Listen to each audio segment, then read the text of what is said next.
Hey guys, very good morning. Today we are going to start new book 1 Corinthians, and today we are Bible study discussion 1 Corinthians chapter 1 verse 1 to 17. Before starting our Bible study, we have to read this passage thoroughly, twice or thrice for better understanding. History. A major city at the time on the isthmus connecting the two parts of Greece. Major in trade as land and sea travel passed through.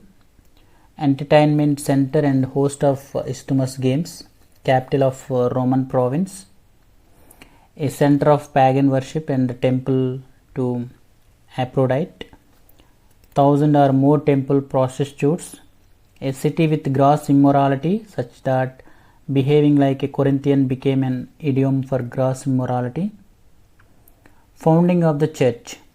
First leader of the Corinthian church, Paul, traveled there on his second missionary journey. When you look at Acts chapter 18 verse 11, met Aquila and Priscilla, worked in Corinth preaching and tent making 1.5 years, were joined by Timothy and Silas, met much resistance and was charged by the Jews before the court.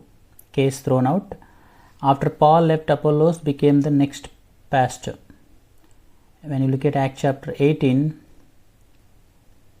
verse 24 and chapter 19 verse 1, Paul wrote another letter before 1 Corinthians to correct them in some areas. 1 Corinthians chapter 5 verse 9, but it was lost. And subtopics we are going to see verse 1 to 17. The senders, Paul, Sosthenes, and the recipients, church at Corinth, the supervisor, God, thanksgiving for God's work in their lives, God's grace in their lives, and God's enrichment in their lives, God's salvation in their lives, God's gifts in their lives, God's future work in their lives, God's faithfulness in their lives, the call for unity, the call, conflict, the center, and conclusion. We can prepare some questions for our Bible study discussion from this passage. The first one, what can you tell me about Corinth? The second question, is it important to know something about the background of the city and the church of Corinth? Why or why not? What do you know about the background of the city of Corinth? The next question, how about the background of the church at Corinth? The next question, knowing this, what kind of struggles might the people of Corinth had? The next question, who are the three groups mentioned in the greetings? And the next question we can see, who was Paul saying the positive things about? Who is getting the credit? And next question, if the Corinthians church was not lacking any gift, how about other churches or believers today? Next question we can prepare, what is the first problem identified in the Corinthian church? What was causing the divisions? Why were people divided by these kinds of things? And what was God's will for them? Why are there so many divisions in the church these days? What should we do to limit divisions and reach for unity? What do you notice about Paul's attitude in it as one of their leaders? What can we learn from this? And why is Paul glad he didn't baptize many of the people? So we are going to see answers from these questions. Related to this passage, we have some different statements from different chapters. The first one is, Sosthenes was a ruler of synagogue, beaten for not succeeding in his case against Paul at that time.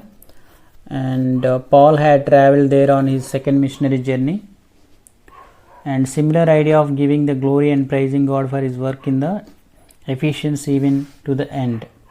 And other times in the books, Paul urged to plead with them. He heard there were divisions among them.